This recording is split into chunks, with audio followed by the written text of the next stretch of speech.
Welcome to the Ad Nauseam podcast, where classical gourmands everywhere can finally get their fill. Join us for a delectable discussion of Greco-Roman civilization stretching from the Minoans and Mycenaeans through the Renaissance and right down to the present. And now, ladies and gentlemen, here are your hosts, Dr. David Noe and Dr. Jeff Winkle. Welcome, Ad Nauseam listeners, to episode 166 of our little podcast. My name is Dr. David C. Noe. The C stands for clutch. Clutch, yes. Because I used to drive a manual. Oh, is that what it's about? That's right. I'm here in the Vomitorium South, the bunker deep in the hermetically sealed basement of the RHB bookstore and coffee shop, with my good friend and tremendous co-host, Dr. Jeffrey T. Tremendous Winkle. Yeah, I'm doing well. I didn't ask. I'm coming out and stating it. You're enthusiastic. Yeah, I'm excited. Jeff, how you doing? I'm doing very well. But now you had me thinking about my old stick shift car. Yeah. And I think one of the very small pieces of evidence. You got to connect us to classics. Can you do it? No. All right. I'm keep connecting going. to what you said, just said before, Mr. Clutch. Is that I think one of the small pieces of evidence that our civilization is slowly fragmenting. Yes. Is that it's very difficult to find a manual transmission anymore. It is hard. And nobody knows how to do it anymore. Yes. Although I hear it's having a renaissance with the young people. Oh, really? Yeah, they like to drive the stick shifts. Yeah. They like to have something to do, I guess, with their right hand while they're cruising around and the car's driving for them. They still want to shift. And they're texting with their left hand. I guess. Right. I'm still contributing. Right. But, man, I loved driving. It was a lot of fun. It was a lot of fun, yeah. And you hear someone go by and they didn't quite have it down. And then you could put your hand to your mouth and say, grind some for me, will you? You know, because they were grinding the gears. Of course. That's right, exactly. That was a lot of fun. Right, yeah. It was a little scary to be stuck on a hill behind a new stick shift driver. Terrifying. They come rolling back. That's right. My first time I visited the UK, wherein one can find the British Museum filled with Greco-Roman antiquities. Yes. See what I did there? Yeah, very nice. Okay. The first time I visited the UK, Mrs. Noe and I rented a Vauxhall. A Vauxhall? It's Vauxhall, I believe is the spelling, but they pronounce it Vauxhall as only the British would. Yeah, right. And is that like a riff on Valhalla? I don't know. Okay. It's a Ford product, I think. Rented this Vauxhall and driving it all over the UK, put on lots of, I don't know, something like 1 million kilometers, which is probably only a half a mile. I never quite got the conversion down. Right. But I couldn't figure out how to get the thing into reverse. Oh, man. And I thought, I was very young and stupid, and I thought the reverse on this thing is broken. So we got to the point where I was always parking in a way that I wouldn't have to reverse. Yeah. It's very simple. It was a manual. Yeah. You push the knob down. It was a knob issue. It's got the knob on the top of the stick. Yeah. And then you can move it into reverse. Ah. It took 3 or 4 days to figure that out. But until then, you had to park very creatively. It was awful. Well, how was it? Or push it out by hand. Did you find it difficult driving on the other side in that? Or? No, that wasn't difficult. No? But the difficult was the difficulty was shifting with my left hand. Yeah, I can. Right? Yes. Shift with your left hand, and then the feet pedals and. Is the clutch in the gas reverse too? No, they're in the same place? correct spot. Let me just say for our British listeners, not their spot, but the correct one. Right. It was such a challenge. Man. I thought I want to go back to grad school. That was easy. Parsing verbs irregular and defective, no problem. No, I drove a Valhalla up through the Lake District. Right? Scarcely made it out alive. Man. So what are we doing today, Jeff? And by the way, I'm doing well. Are you doing? I'm glad. Thanks for asking. Yes, right. Yeah, I'm doing really well. Yeah. I'm going to travel soon, some international travel. Yeah. I'm going to leave in a couple days, and whenever this happens, I get a little sentimental because I'm going to leave behind my routine and my loved ones and my books and so forth, and venture out. And I figure that if I were like a discount vacuum cleaner, okay, yeah, I would be much better off in this situation. How so? Well, a discount vacuum cleaner, few attachments. Wow! Did you just come up with that? No, I've been brewing on it for days. All right, what are we talking about today, Jeff? We are getting back into Monsieur Marrou's history of education in Antiquity. Henri Irenae? Yes, the same one. Yep, and okay. Getting into his sections on primary schools and primary education. Okay. Yep. So this is part 2 of the massive tome, and it's chapters 5 and 6, which are entitled respectively primary school and primary education. That's correct. Yep. Now, Jeff, should we issue a kind of a listener warning here? Because when you were tooling down the stairs and when we were swapping emails, trying to work some alchemy on the coming episode, I have to say you were less than enthusiastic. I was. And I think maybe I still am, actually. Okay. I'm approaching this one with a little bit of trepidation. Okay. So, I mean, let's all cards on the table. Right. I don't know. I just find I think I was complaining about the translator of this text. So Marrou is the French author. Yeah. And if we could read mid 20th century French, this might be a lot better. It'd be a rip roaring tale. So I'm getting a little frustrated with this particular translator. I think that for me it's an impediment. Oh, really? To enjoying the subject matter to a certain degree. Well, you can read it directly if you want to. From the French? Yeah. No, that'd be even worse because my French is terrible. Je suis and so forth. So, I mean, that's my only misgivings about this. It's just, it's I don't know. But there is a segment of our audience, so I'm told, that's deeply interested in this subject. Yes. And I think that the approach that I want to take, at least the one that interests me, is the lavish praise heaped upon the educational systems of the past. Mm-hmm. I think it's important to bring a dose of historical reality, to throw some cold water in that face, you might say. Yes. That's what stood out to me in these couple of chapters, because although there are parts of the educational past that one might lionize, right? Yeah. You have to take it with a grain of salt. There's some reality here that's pretty unpleasant. Indeed. I would say, I guess, one of the things I did find quite interesting about this section and throughout is that. So when is this book? When did he write this? 1950s, early 1950s, right after the Second World War. Remember, there's a lot of anti-fascist, an anti-fascist undertone. Yeah, I find it interesting that Marrou will often make comparisons to his own present day, right? And just some of the his ideas about how education is seen in his own day are also very interesting, and I think often at odds with how we look at education today. So, definitely. And so I think not only do we have this issue of dealing with the ancient past and ancient Greek notions of education and looking at them in clear light, we're filtering them, I think, through Marrou's notion of what makes good education, which doesn't always match up with what I think is the cultural lens that people use today. Definitely not. Yeah. And something else that occurs to me as you're describing that so well is that Marrou, were he alive today, would host a podcast. You think so? Yeah, because he is a popularizer. The thing that you just mentioned, right, that he compares it to education today, and sometimes it's favorable, but often it's not. I think that really is the genius of someone like Marrou. And while I wouldn't use the term genius to describe us, that's what we're trying to do, right? Yes. We're trying to take this old material and present it again in a fresh way to a new audience. And I have to say that I have personally grown quite a bit in the process of recording these 166 episodes. No, me too, without a doubt. In the sense of changing my perspective a little bit. I'm not quite as hardcore, if it's old, it's good. Yeah. Are you surprised? No, I am a little surprised that you changed. A little bit, yeah.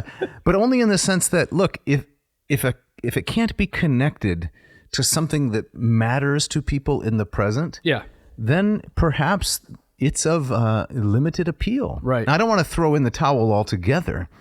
We have to maintain, I would say, a study of the past for its own sake, but I like what Marrou is doing, right? Yeah. Compare the way things used to be to how they are now, because there's room for intellectual growth. Right. I'm right there with you. I knew both you and I have been kind of out of the world of academic classics in that we are no longer part of a classics department. No. But I think there is out there in the world of classics, such as it remains in academia, I think there's a bit of a panic. And they don't quite know. At the disco? There is a panic at this particular disco. Okay. And I think there's a lot of questions about right around what you were saying is again, how do we connect this to things in the present and make it relevant? I was invited to be part of a panel at the next APA. Oh, nice. That's not the APA anymore. SCS. It's the Society for Classical Studies, right? And so I'm going to join. Did you accept? I did. I'm going to join via Zoom. It's in Philadelphia, but I'm not making the trip. But the question is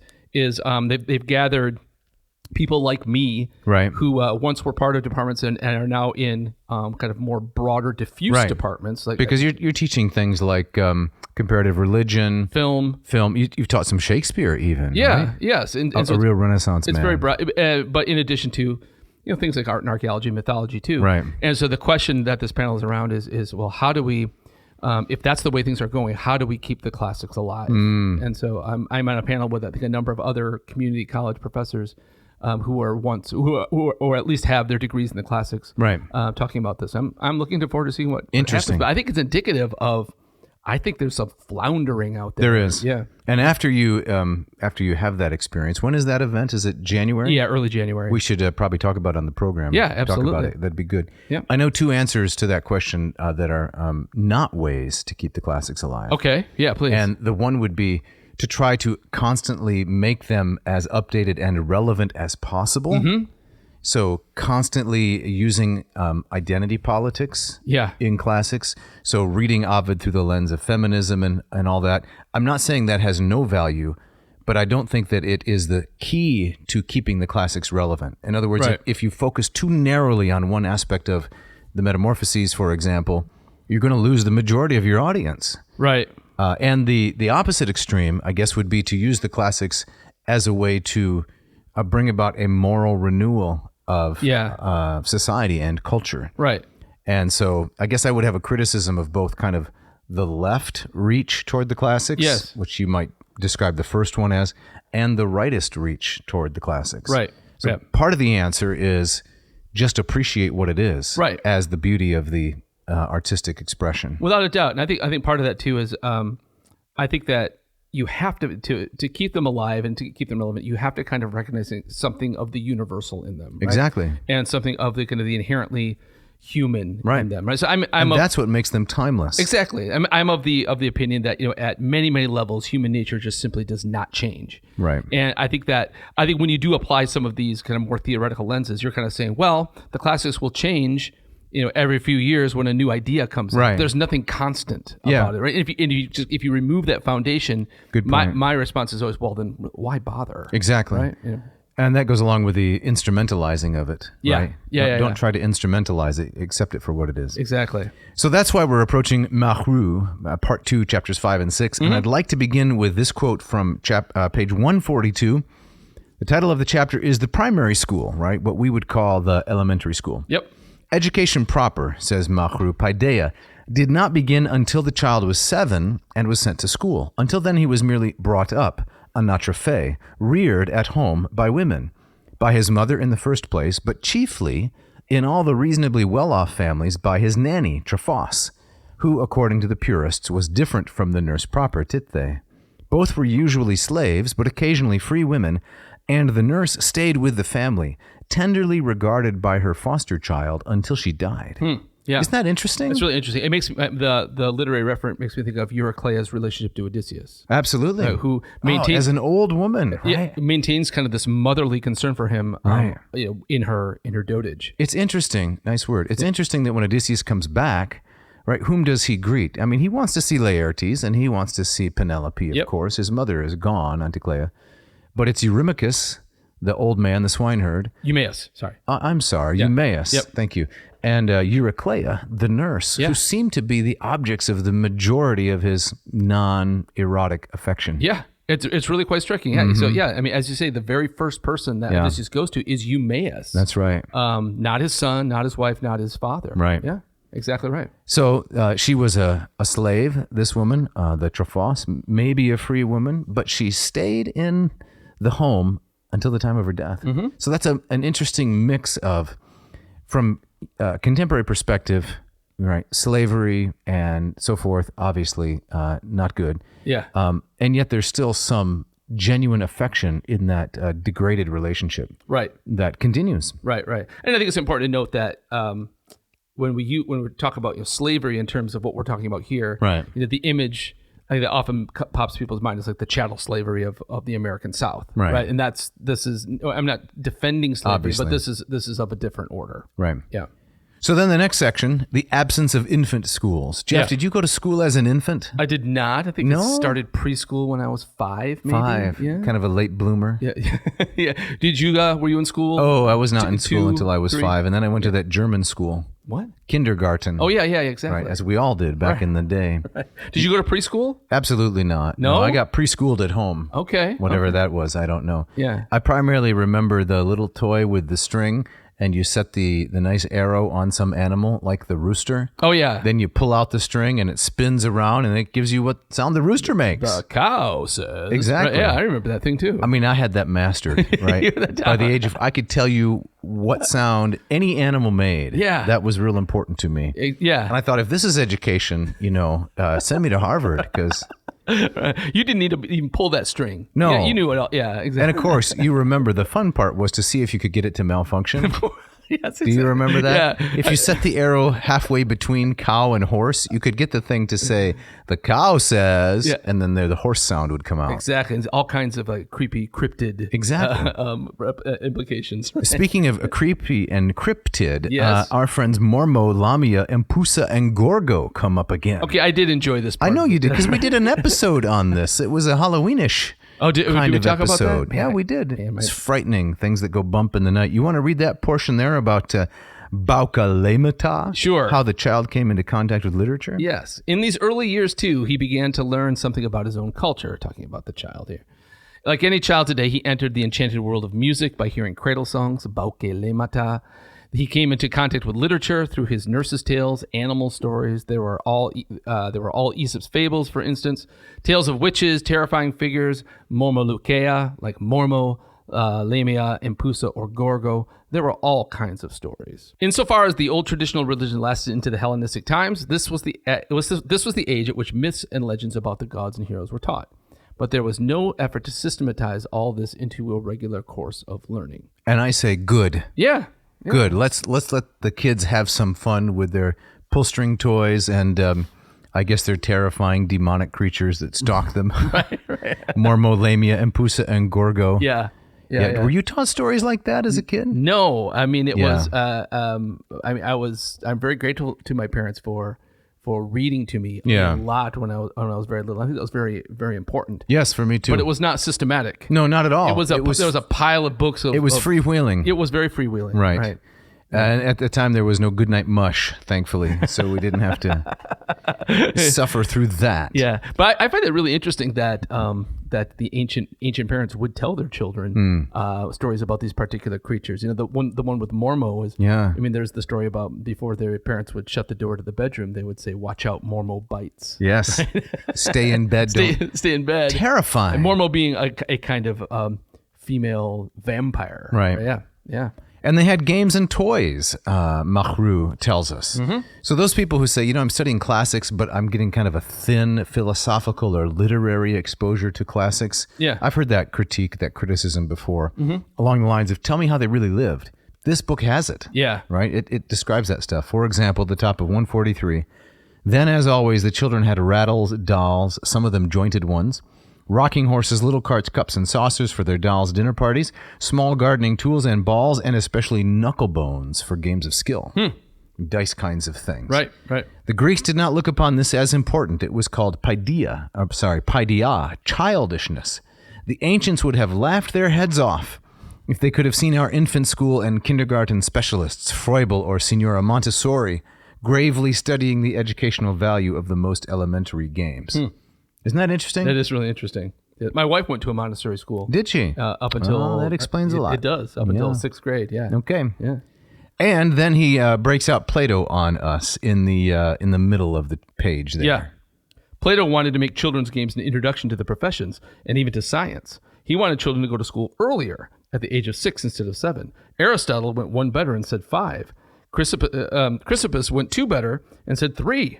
There was no time like the present, apparently, for these theorists. Fortunately, there were advanced opinions which the average family recognized as such and went on its own sweet way. Yeah. That's charming, right? Yeah. So once the philosophers of education got involved, it became a kind of a competition. Who wants to send the child to school earliest? Yeah, exactly. Plato says, let's send them to school, I don't know, at the age of 6, not 7. Aristotle says 5. Yeah. No, even younger. 3. Right, take them right out of the womb and put them, place them in a desk and get them started. Right. Yeah. What do you think about that? Well, I think one of the things that struck me is, despite what the opinions of these guys, the tone of the whole chapter seems to suggest that by and large, the ancients didn't think much. No. Of education before age 7. Right. At Didn't all. give much time to it, much attention, no system, no approach. Right. None of the, the baby Mozart or the helicopter parenting. Right. Just let the kids run around. Yeah. And have you heard of unschooling?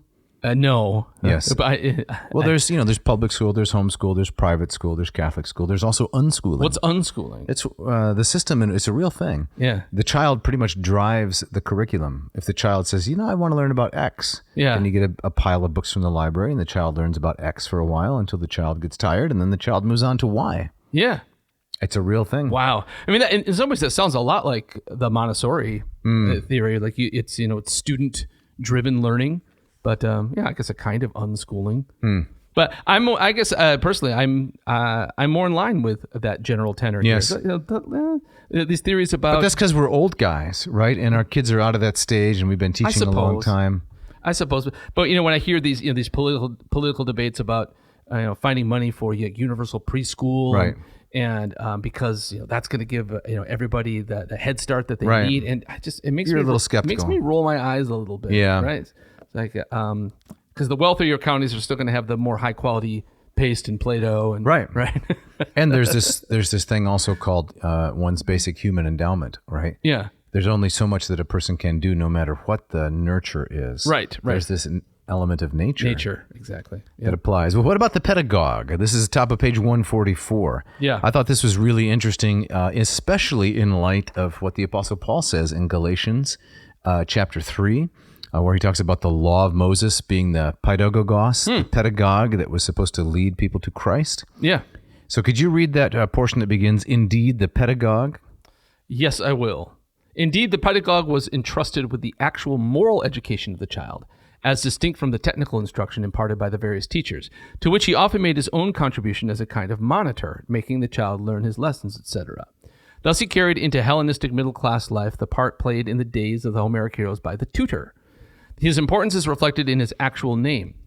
In Hellenistic Greek, pedagogos often loses its etymological sense of slave companion and begins to take on the modern meaning of the word pedagogue, someone who was an educator in the full sense of the word, though he remained distinct from the master whose work it was to impart learning. So that's an interesting development, is it not? Yeah. So this is the guy who was a slave of the household and took the kid to school. Yes. Right? But he grew in his role to become a teacher of morality and someone who was supposed to eventually even impart literary knowledge to the child. Right. Yeah. And that would be, I'm sorry, go ahead. No, finish your thought, please. I was going to say that would be similar to my riding the school bus to public school when I was a kid. That would be the modern pedagogue. Yeah. I would get on the school bus, and the school bus driver, I could tell you their names because I happen to remember them. Really? They would do things like play Top 40 radio. Break up fights among the older kids that lurked in the back, always threatening to break out a cigarette or pummel little people like me. Yeah. I guess that the bus driver was the pedagogue. Yeah. But didn't impart a lot of instruction. No. At best, as I was getting off, they would say, "Have a nice day." They'd open the door with that big handily thing, with all the levers. Yes. Or I suppose they'd protect me from being pummeled by the bullies in the back. Yeah. I like that. I never thought of that along the lines of one being a pedagogue. Yeah. I mean, elsewhere, Marrou talks about how, there's evidence that this would be, as the kid got older, would become an irritant. And the pedagogue is more like an unwanted chaperone that is there to kind of prevent them from perhaps having the fun that they want to have. And so you probably didn't ride a bus to school, did you? I did. Oh, okay. Yep. Did you have an assigned seat with a little name on it? And did not. It was a free-for-all. Wow. It was always kind of slightly terrifying because I was at the end of the route, and so you never knew what was going to be open. Yeah. I did. That's bad mememories. Yeah. So and my bus driver did not care. Just 1,000-yard stare in the front. I didn't say my bus drivers cared a lot. I just said that they fulfilled the role of pedagogue. But, in some sense. I mean, you suggested that your bus driver actually broke up fights? Occasionally. Really?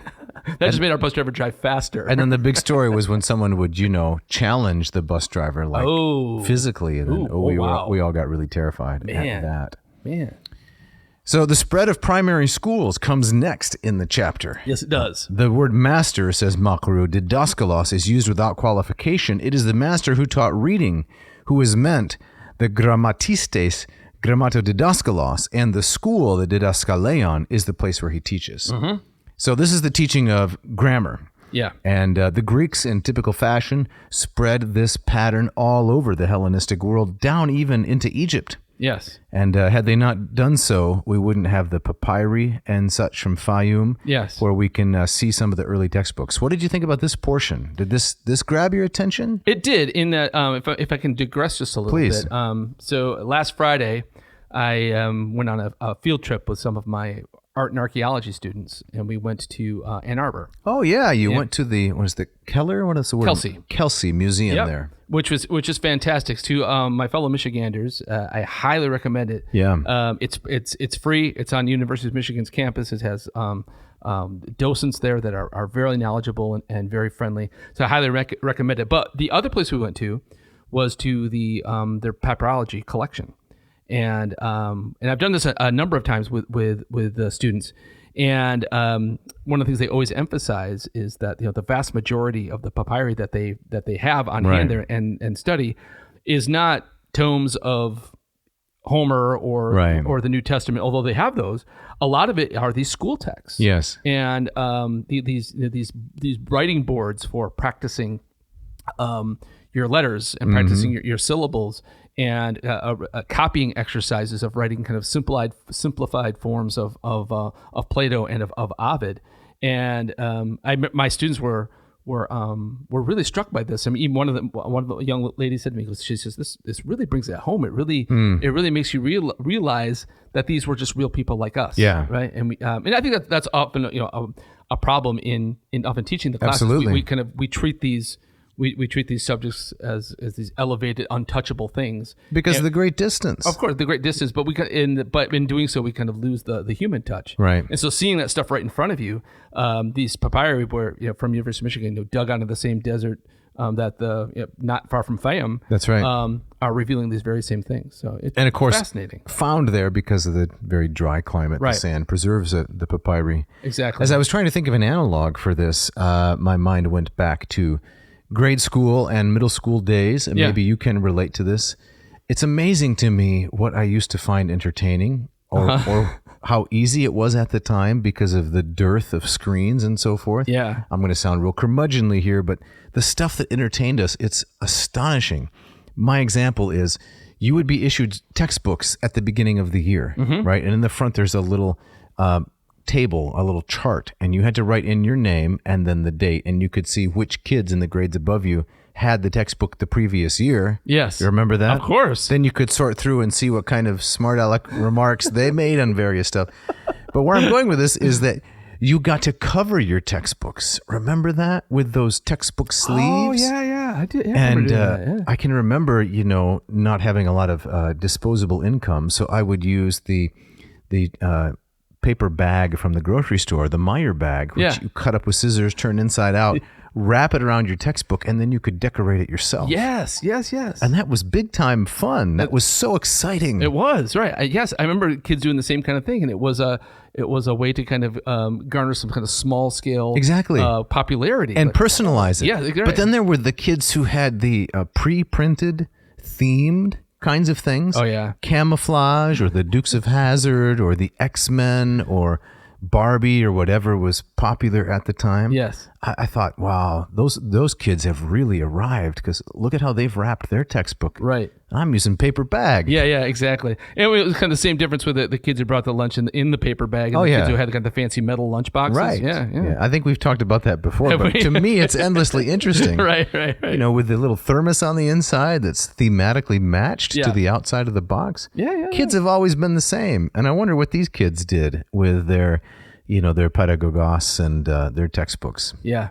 Now I have to say that I hope this is clear from the episodes we're zeroing in on, but the vast majority of evidence that Marrou is drawing upon is Hellenistic Greek Egypt, right? And the reason for that is because that's the place we're finding these papyri. That's right. That kind of stuff just simply doesn't survive in the more moisture laden north. Yes. Right. So not in Italy, not in Britain. Right.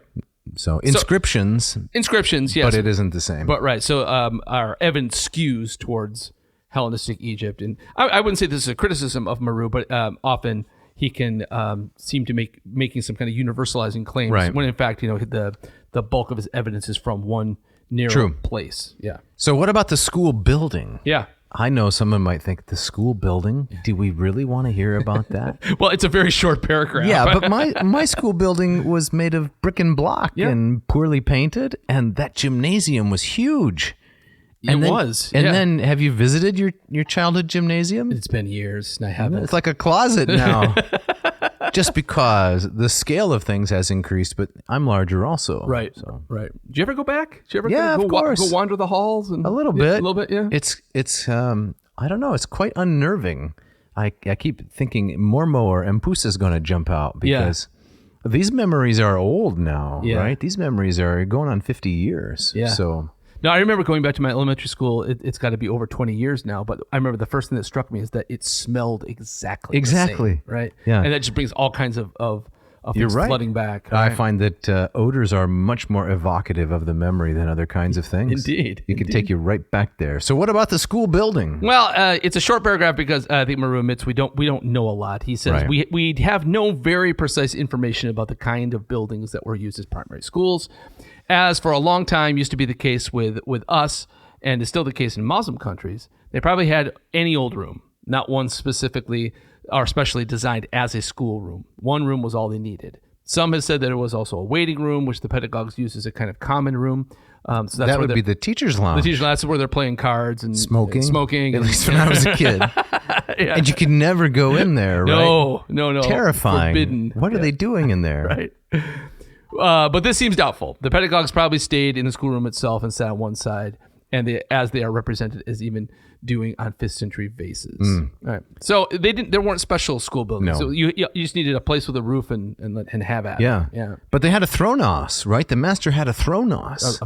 A big old chair. Yeah, an armchair with slanting legs in which the master himself sat pontificating. And backless wooden stools, Bothra, for the pupils. Sounds so uncomfortable. Oh, only if you're the pupil. I want to be the master. Well, I wasn't talking about the throne. I was talking about the bar stools they're sitting on. Yeah. No tables, stiff writing tablets enabled them to write on their knees. This was a really interesting statement. As usual with furniture in those days, artistic decoration was considered more important than utility or comfort. So this is something I could go back to. Okay. Because now I think comfort has gone to the extreme, right? It's a classroom filled with beanbags.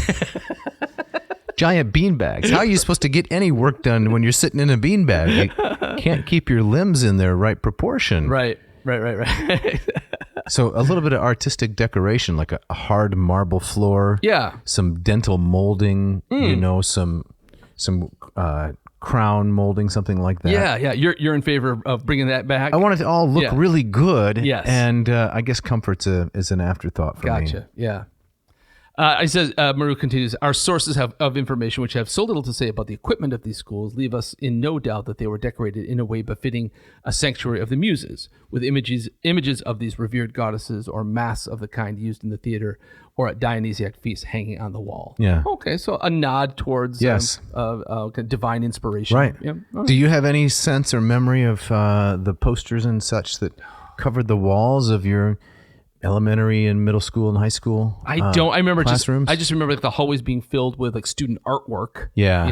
Especially as you get into the. I raced past that as fast as possible. Right. No. It's the same. As my kids have kind of grown up too. That has not changed. As the walls in their school are covered with reports, or you can. Oh, they're doing an astronomy unit. Right. So, do you remember? No, I guess the only ones that stick out is when they started recruiting celebrities. For posters to tell us, that education was good. Yeah. Reading is fundamental. Yes, exactly. Right. Or the Fonz says, read a book, he's pointing at you or something like that. I'm remembering this now. And yeah. I don't know. That didn't have a big impact on me. No. Or the cartoon Hulk surrounded by books. Right. I just wonder, I don't think it had really any impact, but I wonder who were the minds behind that? Too much time on their hands, too much money. This will make all the difference. Right. If the kids see the $6 Million Man, exactly. Doing algebra, that'll push them over the edge into being serious students. A kid saying, well, I wasn't going to study for this test, but Ponch from Chips. Right. He looked at me seriously and said, study, stay in school. But there's a tremendous amount of effort devoted to trying to set the right environment for kids to learn. And I just really don't know whether in antiquity or in the present that's meaningful. Yeah, no. One thing I like to say often, and maybe you've done this too, is that when I'm in the class and I'm writing on the board and the student says something like, Professor Noe, I can't read that. Yeah. Or why did you write that there? I usually say, I never took any of those classes that teach you how to teach. So this is the best you're going to get. I just got the content. Don't ask me to make the classroom look nice. This is it. Right. Yeah.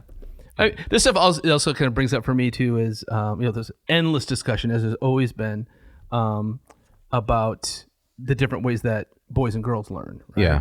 And you hear stories about how the percentages in colleges now it's almost across the board 60-40 women to men. Yeah. And I would say that even in my own classes, it's probably 75% young women.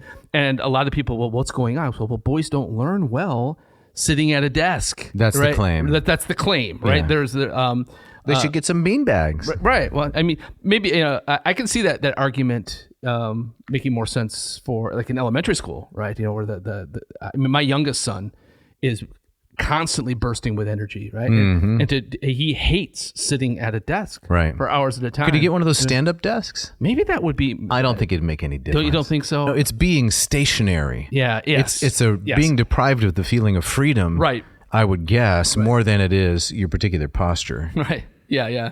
But I even think about I have 3 boys, and all 3 of them gravitated towards learning in 3 radically different ways. Yeah. So any kind of grand unifying theory about what's going to work for kids, capital K, I'm skeptical. Yep. Sure. I love this on the status of the master. This is page 145. Throughout antiquity, says Marrou, the teaching profession remained a humble, somewhat despised occupation. This grabbed my attention. Fascinating. Too. Yes. It could be thrown up against Aeschines and Epicurus, for instance, that their fathers had been reduced to it. This is brutal. So you could mock them. Hey, your father was a teacher. Like the Victorian schoolmistress or governess, the teacher of old was essentially a man of good family who had gone down in the world. A political exile, a wanderer without a land of his own, quote, whom poverty has reduced to teaching. A tyrant who had lost his throne, like Dionysius of Syracuse. So, hey, didn't you used to be the tyrant of Syracuse? Yeah, but now I'm teaching Algebra 2. Right. Keep reading because it gets better. Remember Lucian's kings, who are stripped of all their wealth in Hades and compelled to sell salt or old boots or become school teachers. And then this quote is great. He's either dead or else he's teaching somewhere. Some wag says about someone who is missing. Oh man, that's brutal. How many times have I said, "Hey, where's Jeff?" Well, he's either dead or he's in a classroom. Man, that is so harsh. It is, and I wonder what's the difference, because now I'm going to say that a lot of what I hear today about how noble the teaching profession is. Yeah, I'm going to say plainly, a lot of it is driven by desire for money. Yeah, there's envy. Right. Why should some guy that kicks a football? Why should some guy that puts a ball through a hoop get a $97 million contract? Right. I'm shaping future minds, and I don't get very much. Mm-hmm. So I think some of that is driven by money, but I don't think that explains all of it. No, because this is a big difference. It is, right? I mean, I think there's, I think there's a similar vibe out there. Is that I think a lot of people, at least give lip service to the nobility of the teaching profession. But they say, would you give up your job and go do it? Oh, no way. No way. Are you crazy? Right? I can't spend time with 8th graders with all their raging hormones. Right. They say things like that. It reminds me, I think we've talked about this on the show, is there is a similar kind of paradox when we talked about like playwrights in the theater, is that on the one hand, you celebrate the playwright in the context of the art form and all that's Sophocles, wonderful, great. But at the end of the day, I would never dirty my hands to do that, or to be an actor, right? And so I think maybe a similar kind of thing. You praise it, or you kind of recognize its necessity on the one hand, but with the other hand, you make a rude gesture towards it. That's right. Yeah. So on page 146, we get into a little bit of economics, and I was hoping you'd bust out a cocktail napkin again. You have no idea what a big impression that made on me. when you tried to scratch out some economic figures. Yes, exactly. Did you do that here? It crossed my mind. I'll have to see if I have a napkin in my pocket here. Okay. Yeah. But what about the pay? Because this will be interesting to all professional teachers, some of whom are listening, I think. Teaching was a paid job. And what was worse, it was badly paid. The most detailed documentary evidence about this is to be found in the epigraphical school charters in Miletus and Teos. Hey, so we're actually getting outside of Egypt now. All right. Yep. So in Miletus, a teacher got 40 drachma a month. In Teos, 500 drachma a year. That is a normal year. It was a bit more, of course, when there was an extra month in the year. In both cases, this was slightly higher than the pay of a skilled workman, which was usually a drachma a day, but the difference was not sufficient to give the teacher any appreciably higher standard of living. So a guy that digs ditches, right, or hauls barrels of olive oil down to the dock, makes a little bit less than the teacher. Yes. Just a little bit less. Yeah, exactly. And I would say my cocktail napkin calculations, which really have no grounding in anything. No. But so in TS, you're making 500 drachma a year. Right. If your workman salary would be 365 drachma a year. Let's correlate that to 40 grand. Yes. Sounds pretty good. 500 drachma would put you at, I don't know, 60. But as he says in the next paragraph, quote, and then again, he did not always get paid regularly. Miletus and Teos were exceptional. Teachers' salaries were guaranteed by the money that came in from a foundation. They went down on the city's budget and were paid out of the city treasury according to certain definite rules. But everywhere else, teachers had to run the risk of dealing with private customers.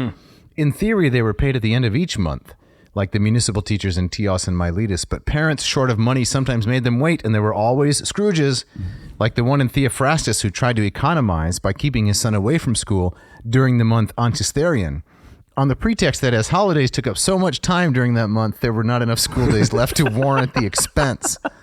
Right. I can relate to this. How so? Well, when I was a kid, my family observed the family vacation religiously. So if there was some time that my folks wanted to go on vacation, they just pulled me out of school. So they didn't wait for spring break? Absolutely not. They usually combined it. I went on a 3-week vacation. Did you really? Yeah. I think it was, 5th, 6th grade. Yeah. Funny story. My dad said, now, don't tell a bunch of your classmates because I don't want everyone to know that our house and, farm equipment and everything are empty. Is going to be abandoned for 3 weeks. Right. Said, don't worry, Dad. I won't tell anybody. I told one girl that I was kind of fond of. Yes. I'm leaving for 3 weeks. And I said, it's a secret. Don't tell anybody. Yeah. Her name was Sarah. She said, oh, I won't. And she told the whole classroom. And Sarah? They made this really nice going away card. Oh, no. But it had everybody on it. So my dad's plan was ruined. But the point was, my parents would say, we're going to show the kid the country. He's going to read a lot of books. Yeah. It's okay. Kind of like the Antiquity. We're not keeping him in the whole month because, he can miss a few days. Right. And that was education of another stripe, right? I think it was. Yeah. And I enjoyed it a lot. Did your parents do anything like that? Yeah, they didn't take me out. Both my parents were school teachers. Ooh. So they were kind of handcuffed by the school calendar themselves. But yeah, no, every spring break. And a lot of our travel was, my parents said, we're not just going to a beach. This is for the educational betterment of our two boys. And so, Civil War battlefields. Yeah, but you had a big pack of Twizzlers in the back. Lots of Twizzlers, right, exactly. Lots of grape soda. Bladders before burgers. Exactly, so right. You were set. But yeah, almost every vacation, no matter what the focus was, there was going to be at least a museum or two. Some learning. Yeah.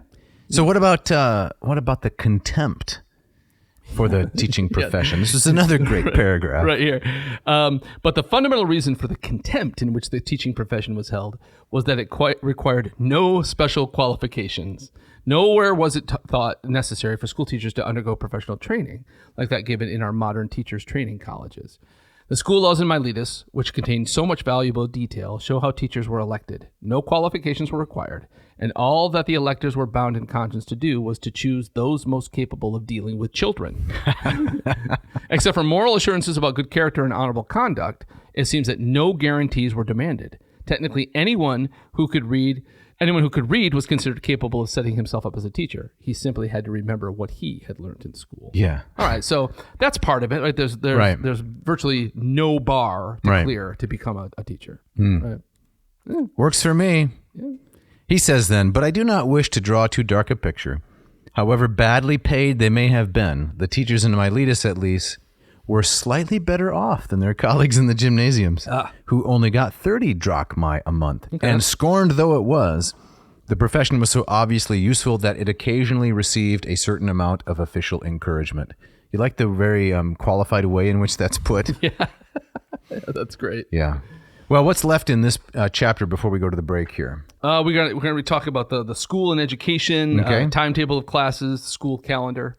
That's on tap here. But shall we skip ahead to the school calendar? Yeah. Because I thought this was quite interesting.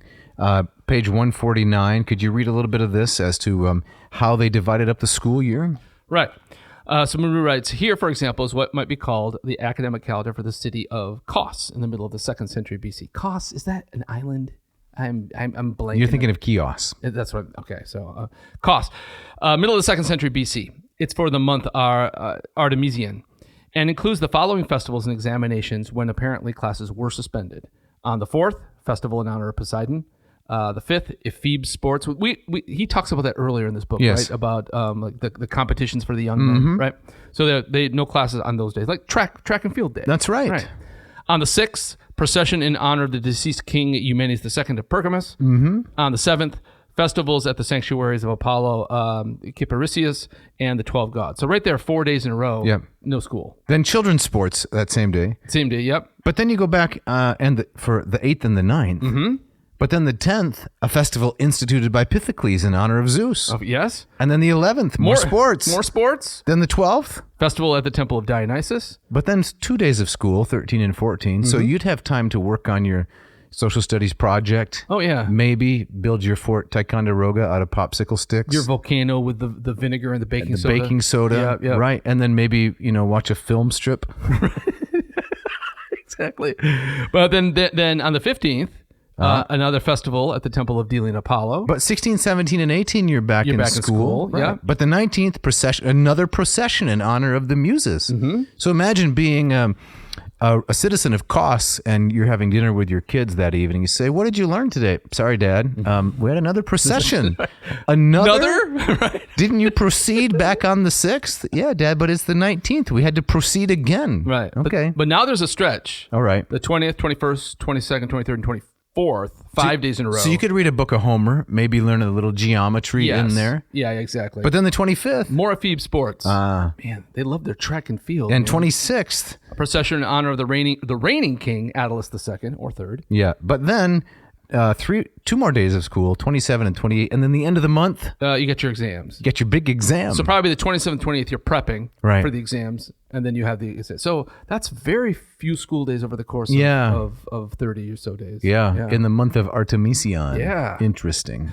This made a total of 8 festivals, says Marrou, and for the children, 2 examination days. In the preceding month, they were not so lucky. They only had 6 festivals and 1 examination day. Beside these official holidays, each child had his own special holiday on the occasion of any particular family festival. His birthday. Do you remember going into school on your birthday? Oh yeah, we were expected to bring a treat. That's right. If you were the birthday kid, you brought the candy. You had to shell out candy, cookies. Yes. Yeah, and my mom would often bring something midday, something really, really nice. Yeah. And then for a moment, you were the hero. Of course. Oh man. Because the kids, we get a break, we get a procession to the cake. Right. The day his hair was cut to mark the end of early childhood. Mm-hmm. And similar days for the rest of the family, important events like marriages and so on. You start to wonder, was there a lot of learning going on here? It doesn't sound like a lot of learning. No. And I mean, it's hard for me to even wrap my head around this kind of organization of time. Right. Until, the 7-day week is instituted. Yeah. Right. And during our school years, there's a fall break, you have a winter break and such, all at the same spring break. A spring break. Maybe it's not all that different, but here, month to month, it could be crazily different. Yeah. And speaking of not much learning going on, it's time for the ads. All right.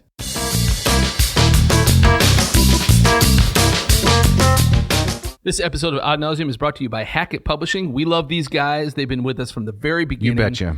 With their offices in Indianapolis, Indiana, and in Cambridge, Massachusetts. They are keeping the flame of the classics alive. Absolutely. Yep. Not cursing the darkness, but lighting a candle and reading a book by its glow. Yes, indeed. Do yourself a favor. Go to hackettpublishing.com. It's HACKETT publishing.com. Check out their massive catalog. Yes, there are a ton of classics in there. There's also lots of tomes from different corners of academia. And what you're going to find there are attractive volumes. They're going to be wonderful, erudite translations, and extremely affordable. Absolutely. Those are difficult needles to thread in this day and age. And so check it out. Find the books that you want. Drop them in a little grocery basket, and if you type in, what's the coupon code? The coupon code is AN, as in Ad Nauseam, which is the podcast to which thou art listening. Mm-hmm. And then you add the current year, 2024. So AN 2024, and you will get two wonderful things, Jeff. Yes. A box of chocolates in the mail, right? Yeah, not that. No? But even better. Okay. 20% off your entire order and free shipping. Check it out. This episode of Ad Nauseam is also brought to you by the great folks at Ratio Coffee. My friend, former student, and entrepreneur Mark Helweg birthed this idea like Athena from the mind of Zeus about a decade ago. And he said, there is no high quality countertop pour over coffee machine. I'm going to make one. And he did. He did. Not just one. He made three. Right. He made the Ratio 8, the Ratio 6, and the Ratio 4. Yes. Now, Jeff, did you have your coffee routine this morning? Absolutely. I had my grounds ready to go. I had my tank and my Ratio 8 filled. I hit that button. You just got the 3 stages, the bloom, the brew, and it's ready. That's incredible. Now,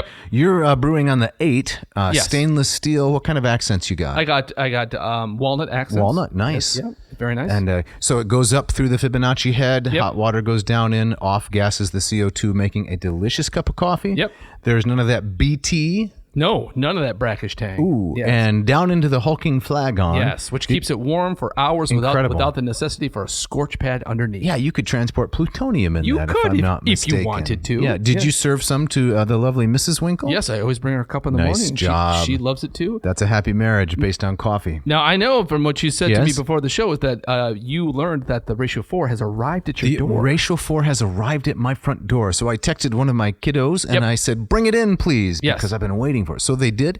And when I get home, I'm going to do something that I haven't done in a long time. Which is? Brew a second pot of coffee. Oh, man. I had my Ratio 8 this morning. Fantastic. Put a little cream in there. I'm going to try the Ratio 4 when I get home. And you ought to try it out too, I might say. And so, Dave, if our audience wants to get one of these incredible machines, the 8, the 6, the 4 now, what should they do? They should go to ratiocoffee.com, RATIO coffee.com. They should check out the many fine machines. The Ratio 4 is going to come in under $250 for a really high-quality machine. It's not the flagship, but you're going to be having the best coffee of your life. And then put this coupon code into the checkout when you get there. Jeff, what is the coupon code? Yes, for the month of November, it is ANCO3R. ANCO3R. And what does the R stand for? I think I was just watching some 80s movies last night. Right. I think it stands for RAD. RAD? Yes. Take your coffee to the RAD level. That's 15% off ANCO3R. Check it out.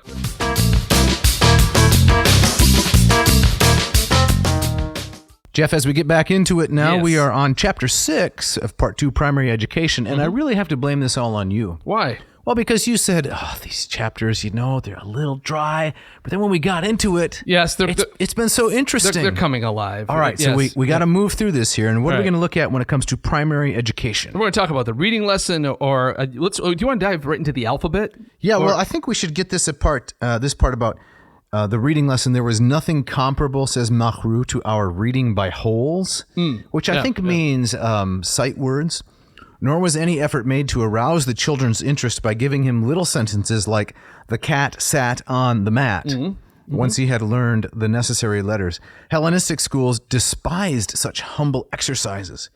Its method was based on a purely rational a priori analysis of the thing to be learnt, in complete indifference to any of the learner's, i.e. the child's, psychological problems.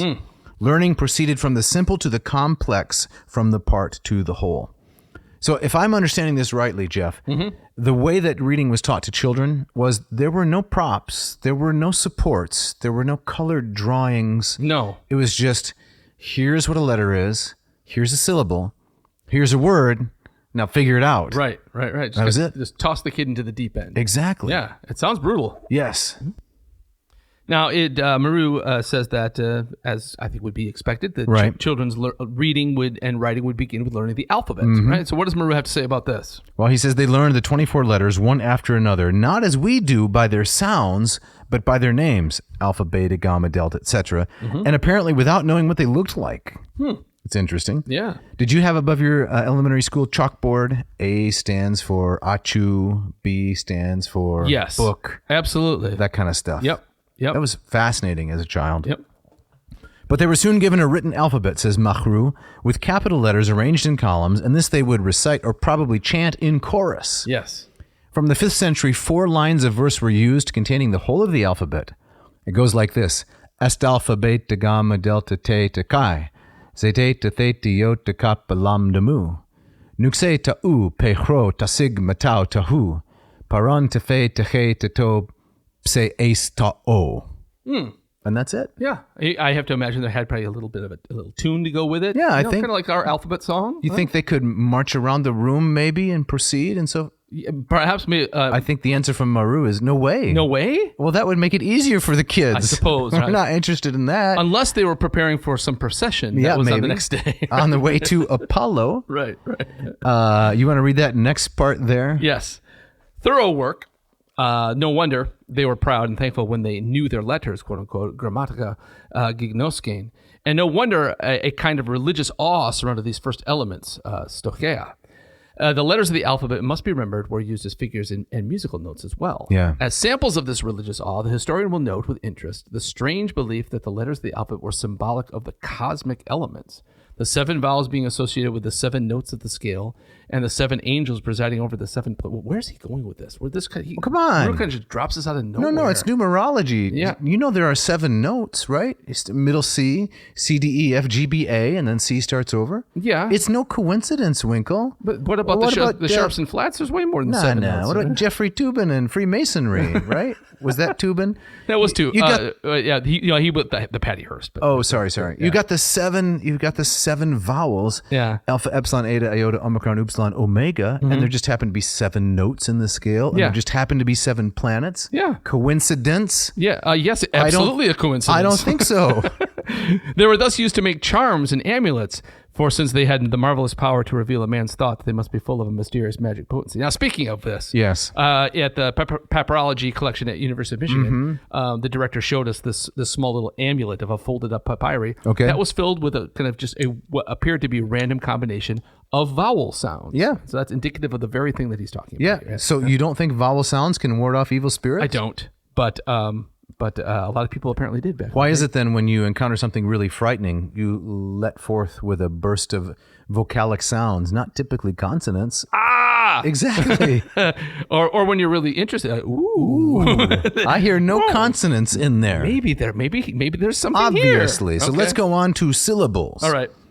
Having cleared the first hurdle, this is page 151, the pupil went on to syllables, and with the same passion for system, he was taught a complete list of them in their proper order. No words were attempted until all the syllables had been combined in every possible way. Wow. You ready for this? Yeah. The simplest came first. Ba ba baby bo boo bo. Ga ga gay up to psop sep sep seep sop soup so. And these apparently were not simply pronounced according to their sound, like I was doing. Yes. But by the name of each individual letter first and then as joined together. Beta alpha ba. Beta A bay, beta A to bay. And so on and so forth. Sounds awful. This sounds horrible. It does. Yes. The pupil, page 152, then passed on to 3-letter syllables. No. Yes, made up of different combinations of letters. The oldest method we know of, it dates from the 4th century BC, involved putting a consonant, nu, for example, or beta or lambda or rho or sigma, after each of the syllables in the preceding table. You ready for this? Drop it. Okay, this gave bon ben bain bin bon boon bone gun gan gain up to psan sim same sim son soon son. Or conversely, the first consonant could remain unchanged, and this would give bob beb bog beg bod bed. Or the same consonant would come both before and after each vowel, and that gave bob beb babe gog geg. Then it began to get really complicated. Oh no. Bras bres brace gras gras. Oh man. Oh, You got to do it. it's brutal. The cat sat on the mat. yeah. No. Bras bres brace gras gras. Bo ba bee ba boo bum. My goodness. Wow. So that's that. And then after we go from syllables, Jeff, we get what? We get words. We get words. Right. When the syllables had finally been mastered, the children went on to words. And here again, it was a case of a step at a time. First of all came the monosyllables. Some of the lists given in school papyri are rather strange. For not only do they include ordinary everyday words, but some quite rare ones. And even words whose meaning seems to have been unknown to the ancients themselves. So that to me is the crazy part right there. Right. Here are some words, kids, but we're not sure what they mean. Right. Such as? As lunks, links, straks, stronks, drop, clogs, howl, klops, thief, and then knocks, meaning unknown, and Marrou suggests maybe milk or itch. Yeah. So knocks, Kappa Nu Alpha Xi, could have one of these two different meanings. Mom, I'd like a glass of itch. Right. What are you asking for? Right. No, it seems to me this is just an extension of the previous. Right. You're just practicing syllables. You're practicing sounds. It's not about the words yet. Not at all. No. So he says these seem to have been especially chosen for their difficulty of pronunciation. Okay. Like our gnome. How would you spell gnome, Jeff? How would I spell gnome? Yeah. N-O-M. That's right. And pneumonia, for instance. Mm-hmm. Crazy. Yeah. Then on the top of page 153, we've got two more almost completely impronounceable words. Knaxbix, apparently the name of an illness, says Marrou, and phlegmadropes, whose meaning is unknown, but which was probably a medical term also. Yeah, so we're not building vocabulary here. No. We are just kind of, they're tongue twisters. So how you feeling, Jeff? Yeah, I got a bad case of the Knaxbix? Yeah. I'm suffering from phlegmadropes. Exactly. I can't come to school today. No. And then there's this phrase containing all the 24 letters of the alphabet used once only. Isn't that incredible? It is. I'm going to try to pronounce Please. it. Yeah. Bedozopskthom plektron sphinx.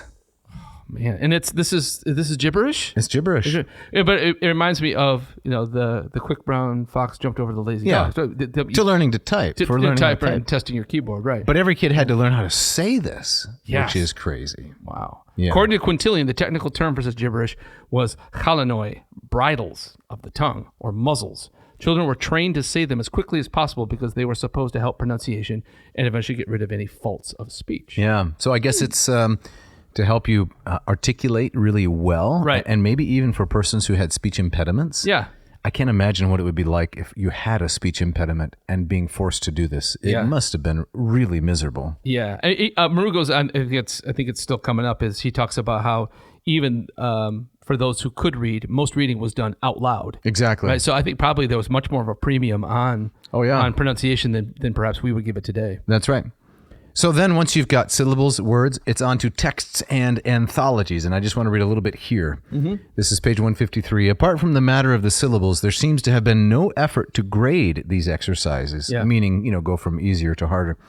If we turn to any 3rd century manual, we shall find isolated words immediately followed by selected passages from Euripides or Homer. Sheesh. We may well be surprised by such extraordinary teaching methods that presented the child with such difficulties at such an early stage in his career. The only parallel I can think of, see here how Marrou is the popularizer? Yes. Is to be found in our classical music. Ancient collections for beginners, such as Bach's Little Clavier book for Wilhelm Friedman Bach, or Rameau's Pieces for the Clavichord, begin with a, quote, first lesson, obviously meant for beginners, but then immediately go on to pieces that soon become really difficult. Hard. Yeah, really hard. Really hard. How could that be? Man. All right. Well, moving along then, perhaps we skip to writing on page 155. Yeah. Writing was taught in the same way as reading. There was the same indifference to psychology, the same progression from the simple to the complex, from single letters via syllables to words to short sentences and continuous passages. Yeah. We have no detailed evidence about the kind or kinds of writing that were taught. There was a cursive script. There was also a system of writing by capitals, the letters being very carefully written at regular intervals in a kind of chessboard pattern. This kind of writing was called stoichedon, and no doubt it was for drawing the necessary squares that a curious ruler was used. This was made of 2 strips joined at right angles, and it appears from the 5th century onwards in vase paintings of school scenes. So, interesting detail about how they would have to practice on these little strips of paper. Right, and then we saw this too at University of Michigan. They found these kind of wooden boards that you could write on with ink. Yeah. And the way that you would blot them out was just simply sand it down, and it'll leave you with another level. So it sounds like with writing, it was just a written version of what they were doing with the Bo-Be Bob Bib Boop, right? You were just kind of writing these combinations of letters. Yeah. I want to say 2 more things before we get to the brutality of discipline, which closes out the chapter and is quite interesting. This is page 156.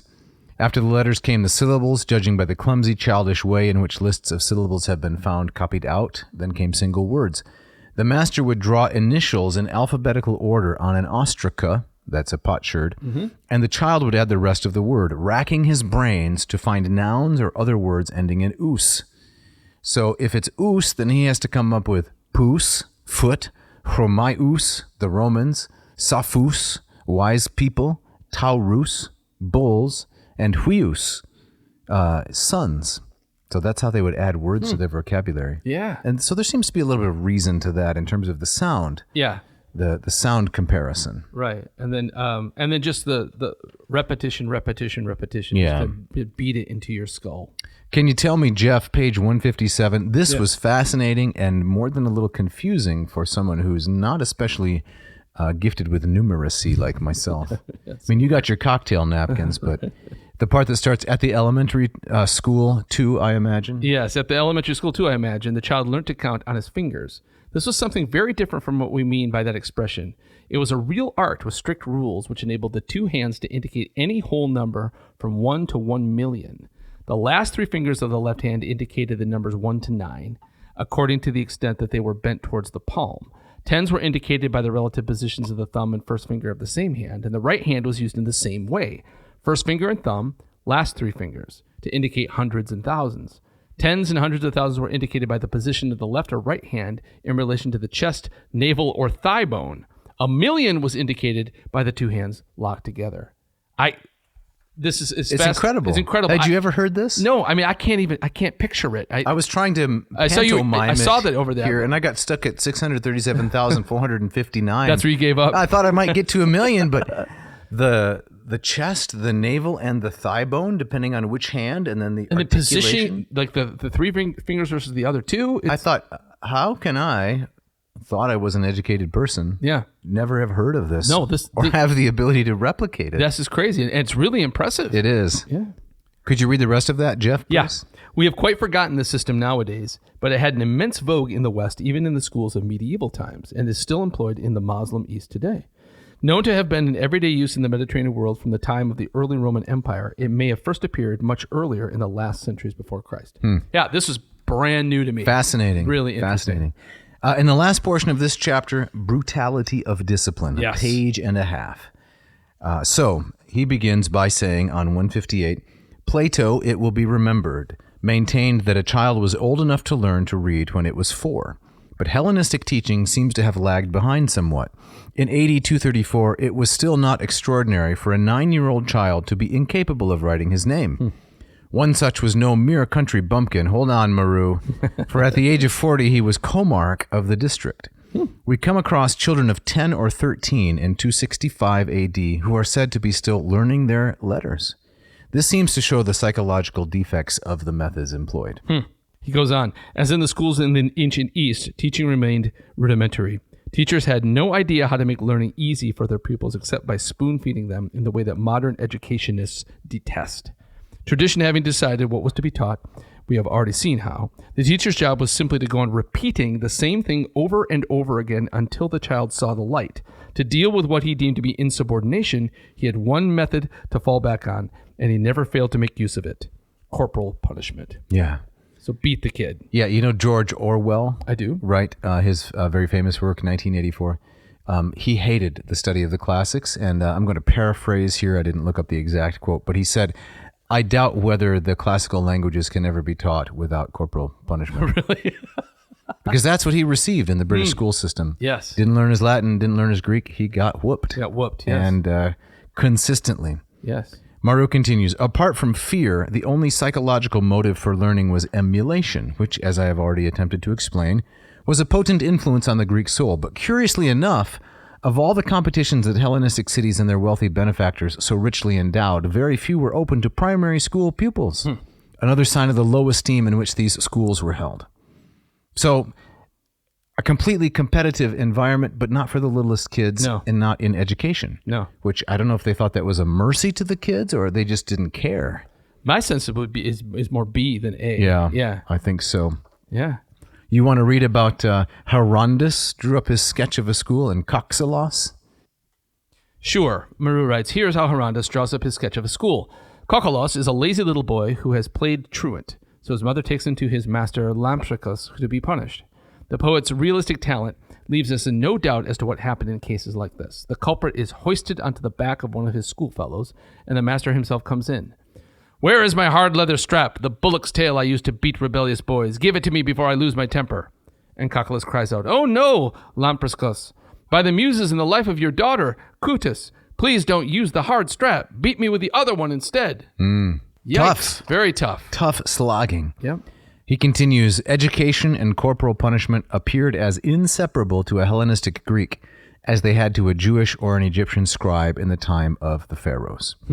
No doubt as the Greco-Roman period wore on, there was a certain growth of sensitivity, and the conscience of these ancients began to feel a few qualms.